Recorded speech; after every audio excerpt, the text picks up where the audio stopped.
여러분 안녕하십니까? 늦더위를 식혀주는 비인 줄 알았더니 남부 지역 곳곳에 기습 폭우가 쏟아졌습니다.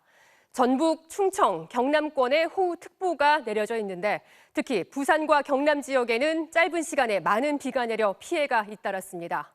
도로가 잠기고 불어난 하천물에 사람들이 고립되기도 했습니다. 윤파란 기자입니다. 비옷을 입은 남성이 119 구조대 도움을 받아 사다리에 오릅니다. 하천변을 걷던 노인이 갑자기 불어난 물에 고립됐다 구조된 겁니다. 오늘 오전 부산은 호우경보가 발령되며 일부 지역에는 시간당 60mm가량의 장대비가 쏟아졌습니다. 금정구엔 123mm의 비가, 동래구에도 122mm의 비가 내렸습니다. 공사장 토사가 흘러내리면서 도로가 흙탕물로 뒤덮였고 하수구가 역류하며 차도는 금세 물에 잠겼습니다. 우와, 이거 너무 깊은데? 차가 어떻게 지나가려나? 우와, 배수구는 좀 막혔네. 경남 창원의 한 왕복 8차선 도로 전체가 완전히 빗물에 잠기고 정류장까지 물이 차 버스가 지나갈 때마다 물결이 인도를 넘어옵니다. 버스를 기다리던 사람들은 결국 포기하고 떠납니다. 우수관도 역류하면서 검은 우수가 솟구칩니다. 맨홀 같은 게 역류해가지고 이제 맨홀 안쪽에 있는 그 오수나 뭐 이런 게 막 올라와서 이제 악취도 같이 나고 이제. 오전 10시 30분쯤 창원 마산 하포구에선 밭일을 하러 갔던 70대가 불어난 하천물에 고립되기도 했습니다. 경남 지역에도 최대 120mm 이상의 많은 비가 내렸습니다. 특히 오늘 오전 통영엔 시간당 90mm의 비가 퍼부었고 창원에도 최대 61.7mm의 비가 쏟아졌습니다. 오늘 하루 경남에서 55건의 안전조치가 이뤄졌고 부산에선 70여 건의 비 피해 신고가 접수됐습니다. 현재 경남권을 비롯해 충청권 등에 호우특보가 발령돼 있고 밤사이에도 전국 곳곳에 천둥 번개를 동반한 강한 비가 오겠다고 기상청은 예보했습니다. 행정안전부는 중대본 1단계를 가동해 호우 대처에 나섰고 수도권과 제주 지역을 제외한 전국 대부분 지역에 산사태 위기 경보 주의가 발령됐습니다. MBC 뉴스 윤파란입니다. 더불어민주당 의원들이 오늘 오후 긴급 의원총회를 열었습니다. 윤석열 정부의 내각 총사퇴를 촉구하고 한덕수 국무총리의 해임 건의안을 제출하기로 했습니다. 또 단식 17일째를 맞은 이재명 대표의 건강이 급격히 악화되면서 의원들이 단식 중단 설득에 나섰습니다. 국회 연결해서 자세히 알아보겠습니다. 자, 신중명 기자, 아직도 의원총회는 진행 중입니까? 네, 오늘 오후 2시부터 시작된 긴급 의총은 잠시 정회 중인 상황입니다. 민주당은 조금 전인 저녁 7시쯤 의원들의 뜻을 모은 결의안을 발표했는데요. 우선 윤석열 정권의 전면적 국정 쇄신과 내각 총사퇴를 요구하면서 한덕수 국무총리 해임 건의안을 즉시 제출하기로 했습니다. 또 해병대 최상병 순직 사건 수사외압 의혹 진상을 규명하기 위한 특검법 추진 절차에 즉각 돌입하기로 했습니다. 이와 함께 모든 의원의 결의로 이 대표에게 단식을 중단할 것을 강하게 요구했습니다. 단식 17일째를 맞아 오늘 밤이 굉장히 위급할 수 있다는 게 의료진 소견인데요. 의원들은 이 대표가 단식을 중단할 때까지 국회에서 의총을 잠시 중단하고 대기하면서 설득 작업에 들어갔습니다. 밤을 새워서라도 이 대표의 단식 중단을 설득하겠다는 겁니다. 하지만 이 대표는 의원들의 뜻을 고민해 보겠다고만 했을 뿐 여전히 단식을 지속하겠다는 입장입니다. 국민의힘도 오늘 다시 이 대표의 단식 중단을 요청했죠. 네, 국민의힘 김기현 대표는 다시 한번 단식 중단을 정중히 요청하면서 건강을 회복하는 대로 여야 대표회담을 하자고 제안했습니다. 김 대표는 이런 입장을 본인의 SNS에 올렸지만 단식 중인 이 대표를 직접 찾아오진 않았습니다. 국민의힘은 단식에 대해선 사법 리스크와 계파 갈등을 잠재우기 위한 것이라며 비판적인 시각을 보였는데요. 민주당은 김기현 대표의 메시지를 존중한다면서도 정권 차원의 반성과 쇄신이 우선이라고 밝혔습니다.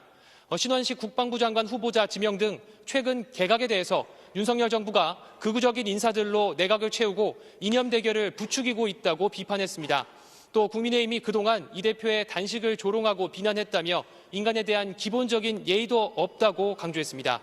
검찰이 다음 주 이 대표에 대해 구속영장을 청구할 경우 21일이나 25일 본회의에서 체포동의안 표결이 이뤄질 것으로 보이는데요. 오늘 상황이 체포동의안 표결에도 영향을 미칠 것으로 보입니다. 지금까지 국회에서 MBC 뉴스 신준명입니다.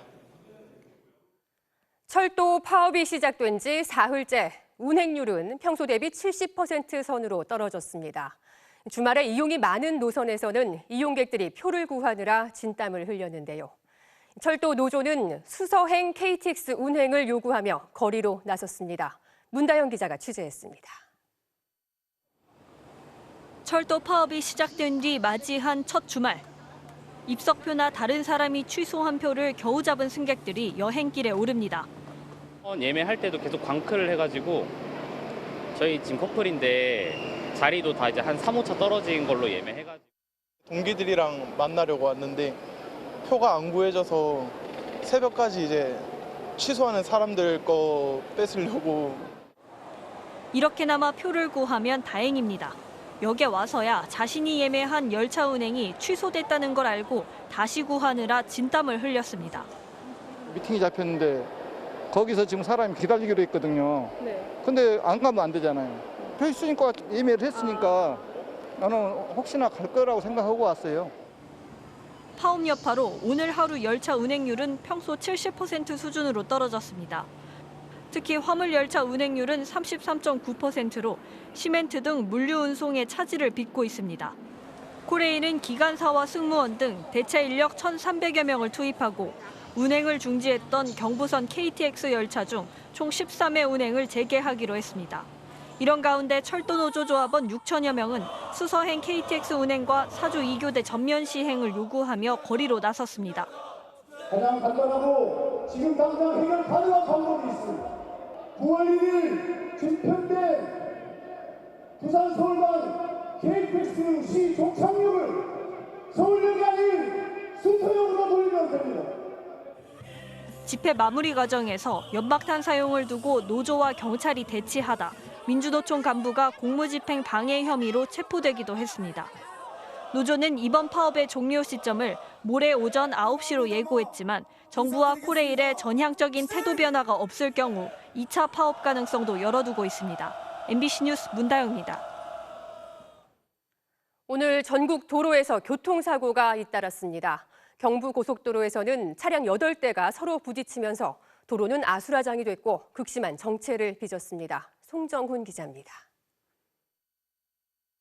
흰색 승용차 한 대가 갑자기 1차선으로 차선을 바꾸고 뒤따르던 버스가 그대로 승용차를 들이받습니다. 앞서가던 차들끼리 충격에 서로 부딪히며 도로는 아수라장이 됩니다. 사고가 발생한 곳은 경부고속도로 부산 방면 청주 요금소 부근.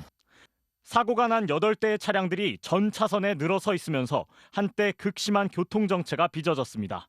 차들이 8대 정도가 같이 막 엉키고 받치고 하니까요. 차 깨진 파편들 조각이 도로에가 난장판이었어요. 이 사고로 승용차 운전자가 다리를 크게 다쳤고 4명도 경상을 입었습니다. 경찰은 흰색 승용차가 앞차와의 거리를 충분히 두지 못해 갑자기 차선을 바꾸려다 사고가 난 것으로 보고 정확한 사고 경위를 조사하고 있습니다. 집중호우가 쏟아진 남부지방에서는 빗길 교통사고가 잇따랐습니다. 오늘 오전 11시쯤 경남 진주시 남해고속도로 진성분기점 부근에선 부산 방면으로 달리던 화물차가 빗길에 미끄러졌습니다. 화물차가 중앙분리대를 들이받으면서 운전석 부분이 반대편 차로로 넘어갔고 마주오던 SUV가 이를 피하지 못하고 충돌했습니다. 이 사고로 SUV에 타고 있던 동승자 한 명이 부상을 입고 병원으로 옮겨졌습니다. 사고 수습 과정에서 경찰이 편도 2개 차로를 모두 통제하면서 일대에는 극심한 정체가 빚어졌습니다. 오후 3시 반쯤엔 전남 고흥의 한 도로에서 시외버스가 중앙분리대를 들이받았습니다. 버스에는 모두 8명이 타고 있었는데 운전자를 제외한 승객 7명이 가벼운 부상을 입고 병원으로 옮겨졌습니다. 경찰은 목격자 진술 등을 토대로 버스가 빗길에 미끄러진 것으로 보고 정확한 사고 원인을 조사하고 있습니다. MBC 뉴스 송정훈입니다. 어제 전남 영암에서 숨진 채 발견된 일가족 5명의 1차 부검 결과가 나왔습니다. 남편은 음독에 의한 사망으로 부인과 세 아들은 흉기에 의해 숨진 것으로 추정되고 있는데요. 오늘 경찰은 2차 현장 감식을 벌였습니다. 서희령 기자가 취재했습니다. 일가족 5명이 숨진 채 발견된 전남 영암의 한 주택. 하루 종일 비가 이어진 궂은 날씨 속에 어제에 이어 오늘도 경찰의 현장 감식이 이뤄졌습니다. 집 내부에서는 흉기 한 점이 나왔고 싱크대에는 농약 한 병이 발견됐습니다. 숨진 이들에 대한 1차 구두 부검 소견도 나왔습니다. 남편 김 씨는 약동물사로, 부인과 아들 3명은 흉기에 의해 숨진 것으로 추정되고 있습니다. 농약은 약 3분의 2 정도 비어있는 3분의 1 정도 남겨진 상태로 확인됐습니다. 또 검사를 하면서 운동을 했는지 안 했는지. 마을은 여전히 뒤숭숭합니다. 주민들은 이들 가족에게 왜 이런 일이 일어났는지 모르겠다며 안타까운 심정을 내비쳤습니다. 마을이 좀 뒤숭숭하죠. 아무래도 좀 안타깝죠. 좀 소송스러워 일도 많이 하고 주위에서 칭찬받는 사람이고. 김 씨의 세 아들은 지적장애 등 모두 중증 장애인으로 확인됐습니다. 남편 김 씨가 일을 나가면 김 씨 부인은 집에서 홀로 세 아들을 돌봐왔던 것으로 알려졌습니다. 진짜 불쌍하죠. 애들만 봤거든요. 등치 같은 산만한 애들 밥도 제대로 못 먹는데 다 먹여주고 씻겨주고. 김 씨는 최근 다른 마을 여성에게 성범죄를 저지른 혐의로 곧 경찰 조사를 받을 예정이었던 것으로 알려졌습니다. 경찰은 부검 결과와 현장에서 수집된 증거 분석, 관련자 조사 등을 거쳐 정확한 사건 경위를 밝혀나가기로 했습니다. MBC 뉴스 서희령입니다. 전국의 교사들이 국회 앞에 다시 모였습니다. 공교육 멈춤의 날로 정했던 서희초등학교 교사의 49제 날 이후 12일 만인데요. 교사의 정당한 교육 활동을 보호하는 4개의 입법, 이른바 교권보호 4법을 조속히 통과시켜달라고 국회에 거듭 촉구했습니다. 정상빈 기자가 취재했습니다. 교권 4법 1호 통과! 9월 국회 의결하라! 무더위가 채 가시지 않은 여의도 국회 앞, 차로와 인도를 가득 메운 교사들이 항의 표시로 국회를 등지고 앉았습니다. 정당한 교육 활동을 보호하기 위한 이른바 교권 4법을 조속히 처리하라고 목소리를 높였습니다. 교사가 아프고 죽는데 그 아픔의 원인은 여전합니다. 교사가 아프면 아프다고 말할 수 있어야 합니다. 초중등 교육법, 교원 지휘법 등 4가지 법 개정안은 어제 국회 교육위원회에서 의결됐고 오는 21일 본회의 통과를 앞두고 있습니다. 아동학대로 신고당한 교원들을 무조건 직위 해제하던 걸 금지시켰고 수사가 이뤄질 경우 교육감이 반드시 의견을 내도록 했습니다. 여기에 교사들은 무분별한 아동학대 신고에 악용되는 아동복지법, 아동학대 처벌법도 개정이 필요하다고 주장했습니다.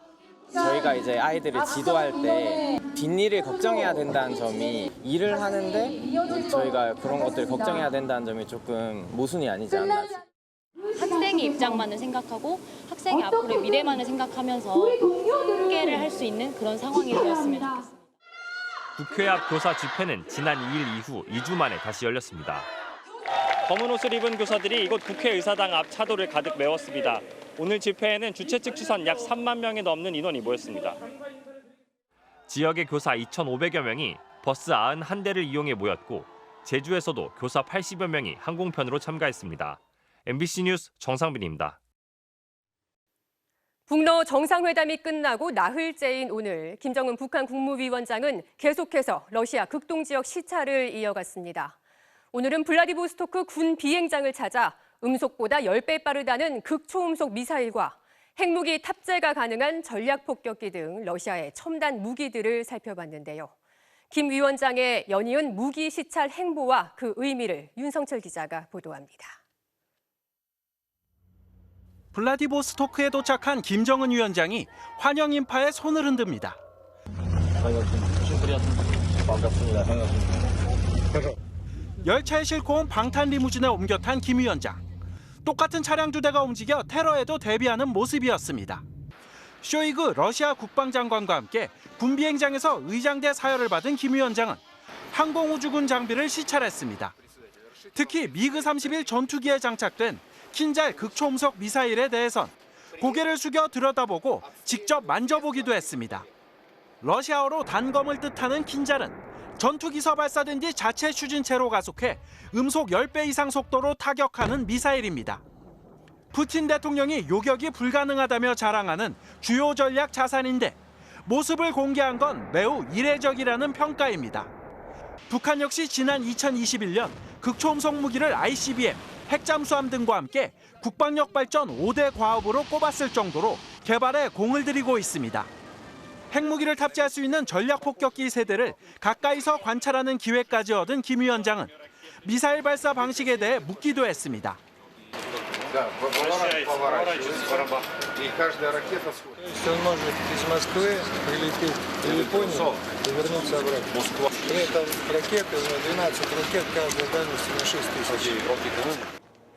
김 위원장은 이후 태평양 함대의 대잠 호위함으로 이동해 해군 총사령관으로부터 대잠수함 무기에 대한 자세한 설명을 들었습니다. 북한이 지난 8일 공개한 전술 핵공격 잠수함을 김 위원장은 자랑하기도 했습니다. 이번에 우리가 진수했다고. 우주기지에 이어 첨단 무기 시찰까지 그대로 공개한 김 위원장의 행보. 군사균형을 깨트릴 수 있는 첨단 무기 기술도 협력이 가능하다는 해석도 나와 그만큼 대외적인 경고에 수위를 높인 것으로 보입니다. MBC 뉴스 윤성철입니다. 보신 것처럼 김정은 위원장은 이번 방러 기간 동안 우주와 군사 관련 시설을 집중적으로 찾고 있습니다. 이 때문에 북러 양국이 대북 제재 위반에 해당하는 무기나 군사기술 협력을 하는 게 아니냐 이런 우려가 이어지고 있는데요. 러시아는 관련해서 어떠한 합의도 북한과 하지 않았다고 밝혔지만 미국은 그 발표를 받아들일 수 없다고 했습니다. 다음 주 개막하는 유엔 총회에서 동맹국들과 함께 문제 제기를 하겠다고 밝혔습니다. 워싱턴 김수진 특파원입니다. 미국은 북한과 러시아 사이에 무기 공급 대화가 진전됐다는 것이 미국 정부의 공식 견해라고 잘라 말했습니다. 군사적 협의는 없었다는 러시아의 말을 하나도 믿을 수 없다는 겁니다. 그리고 다음 주 개막하는 유엔 총회에서 동맹들과 함께 이 문제를 집중 제기하겠다는 뜻을 분명히 했습니다. We will continue in New York and here in Washington and working with both Tokyo and Seoul to continue to raise the fact that these resolutions are on the books and that they need to be enforced. 특히 러시아와 북한의 군사 협력 움직임에 대해 한미일 안보보좌관 차원의 별도 전화 협의가 처음으로 진행됐다며 향후 대응 방안에 있어 세 나라의 의견이 일치돼 있다고 강조했습니다. 바이든 대통령은 오는 19일 유엔 총회 연설에 나서는데 북한과 러시아의 무기 거래 움직임에 대해 공개 경고를 할 가능성이 있습니다. 윤석열 대통령도 유엔 총회 연설에서 이 문제를 비판할 것으로 전해졌습니다. 또 바이든 대통령은 우크라이나 젤렌스키 대통령과 백악관에서 별도의 회담을 할 예정인데 북한과 러시아의 군사 협력에 대한 대응이 집중적으로 논의될 것으로 보입니다. And it certainly comes at a critical time as Russia desperately seeks help from countries like North Korea for its brutal war in Ukraine. 신냉전 대립 구도는 유엔 총회 무대로 확대될 전망입니다. 한미일 세 나라는 보조를 맞춰 러시아의 유엔 제재 위반 가능성을 한 목소리로 경고할 것으로 예상됩니다. 워싱턴에서 MBC 뉴스 김수진입니다. 추석 대목을 앞두고 수입 농축산물을 국내산이라고 속여 파는 업체들이 잇따라 적발되고 있습니다. 특히 단속에 걸리더라도 더 낮은 처벌을 받기 위해 아예 원산지 표시 없이 말로만 국내산이라고 속여 파는 경우가 늘고 있습니다. 이선영 기자입니다. 주택가 근처의 한 정육점 냉장고에서 단속반이 대패 삼겹살을 꺼냅니다. 국산이란 표시가 붙어 있지만 냉동 창고에 들어가 보니 브라질산이라고 적혀 있습니다. 거래 명세서에도 국내산 기록은 찾아볼 수 없습니다. 지금 국산으로 표시된 거는 이거는 원산지가 어디입니까? 외국산이네요. 또 다른 정육점. 이번에는 단속반원이 미리 삼겹살을 사왔습니다. 삼겹살을 원산지 판별 검정 키트에 넣어봤습니다. 국산은 2줄, 외국산은 1줄이 뜨는데 5분 만에 선명하게 나타난 줄은 1줄입니다. 저희가 구입을 했는데 국산으로 샀어요, 우리가. 사가는 손님들은 국산으로 알고 사겠죠. 원산지 표지 없이 손님이 물어볼 때만 국내산이라고 속이는 겁니다. 말뿐이라 잡아떼면 그만이어서 고객들은 눈뜨고 당할 수밖에 없습니다. 미표시로 적발되실 경우에는 거짓 표시보다 훨씬 더 낮은 처벌을 지금 받고 있습니다. 거짓 표시는 계속 줄어들고 있는 추세고 미표시는 조금 많이 늘어나고 있는 추세입니다. 실제로 미표시로 적발되는 횟수는 해마다 늘고 있습니다. 이처럼 원산지를 속여 팔거나 표시하지 않아 적발된 업체는 올해 현재까지 2,400곳이 넘습니다. 정부도 이런 원산지 미표시 수법이 늘면서 올해부터 연이어 적발될 경우 가중처벌하기로 했습니다. MBC 뉴스 이선영입니다. 음주운전 정말 뿌리 뽑기 힘듭니다. 제주에서는 그래서 음주운전 신고 포상제를 11년 만에 다시 꺼내 들었습니다. 신고자에게는 최대 5만 원의 포상금이 지급되는데요. 효과가 있을까요? 이따금 기자입니다. 건물 외벽을 들이받고 달아나는 차량. 만취 운전자는 현장에서 5km를 도주하다 시민의 신고로 경찰에 붙잡혔습니다. 지난해에는 제주 시내 해안도로에서 음주운전을 하던 렌터카가 뒤집혀 3명이 숨지고 4명이 다쳤습니다. 최근 3년 동안 제주에서 적발된 음주운전은 4,600여 건, 하루 평균 4.3건이 적발됐는데 올 들어서는 4.8건으로 더 늘었습니다. 자치경찰위원회가 음주운전 신고 포상제 카드를 11년 만에 다시 꺼낸 이유인데 시민들은 대부분 도움이 될 것으로 기대하고 있습니다. 술에 취해가지고 운전하고 있는 차량을 보면은 신고를 하는 제도가 마련이 되면 도로 교통에 있어서 어느 정도 좀 더 안전한 체제가 마련되는 게 아닐지. 대형 사고로 일어나고 인사 사고도 일어나고 그냥 포장제 함으로써 그 사람들의 좀 인식이 달라지지 않을까 생각이 됩니다. 음주 포상제는 음주 의심 차량을 112에 신고하면 경찰이 즉시 출동해 면허 취소 수치인 경우 5만 원, 정지 수치인 경우 3만 원의 포상금을 신고자에게 주는 제도입니다. 11년 전인 2012년 전국에서 처음 실시됐지만 하루 평균 11건으로 2배 이상 적발되면서 예산이 바닥나고 경찰력 쏠림 현상까지 불거지며 시행 6개월 만에 폐지됐습니다. 자치경찰이 근무가 끝나는 밤 10시 이후에는 국가경찰이 전담하게 돼서 치안 공백의 우려가 있습니다. 이 부분은 자치경찰하고 충분히 협의를 해서 진행해 나가도록 하겠습니다.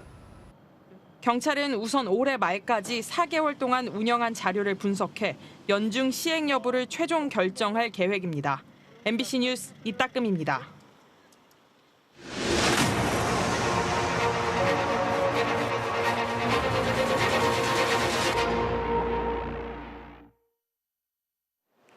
유엔은 최근 기후위기가 미래 세대에 대한 구조적 폭력이라고 규정했습니다.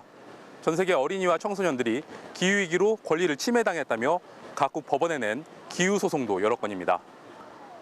우리나라도 예외는 아닙니다. 기후소송의 당사자이자 기후위기의 최연소 목격자인 어린이들을 만났습니다.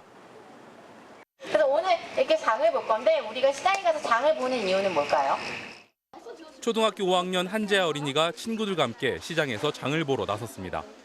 배송 과정에서 배출되는 탄소, 포장 과정에서 만들어지는 포장 폐기물을 줄이기 위한 실천 프로그램입니다. 비닐봉지 안 써도 돼요. 봉지 안 쓰고. 쓰려고 하는 이유 같은 거 혹시 따로 있어요? 약간 그 플라스틱 때문에. 장을 본 식재료로 친구들과 만든 것은 비건 샌드위치입니다. 너무 잘 먹는 거 아니야? 제안은 지난해 6월 다른 친구들 61명과 함께 헌법재판소에 헌법 소원을 냈습니다. 정부의 기후위기 대응이 미래 세대의 기본권을 침해하고 있다는 취지였습니다. 가장 문제라고 보는 건 탄소 감축 목표입니다. 지금 목표치로는 제와 같은 미래 세대가 행복하게 살 수 없다는 겁니다. 탄소 배출을 줄인다는 법을 확실히 더 해라 이런 식으로 하고 있어요.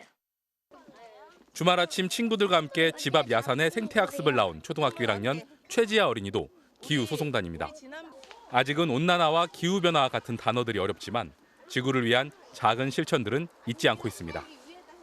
음식은 먹을 만큼 조리해서 먹고 그래야 안전하거든요. 밥을 좀 많이 먹는 걸 배우고 있어요. 작년 기후소송 당시 아직 태어나기 전이었던 지아 동생 희우. 태어나기도 전인 1년 전 딱따구리라는 태명으로 소송인의 이름을 올렸습니다. 저희가 누렸던 어떤 물질적인 풍요가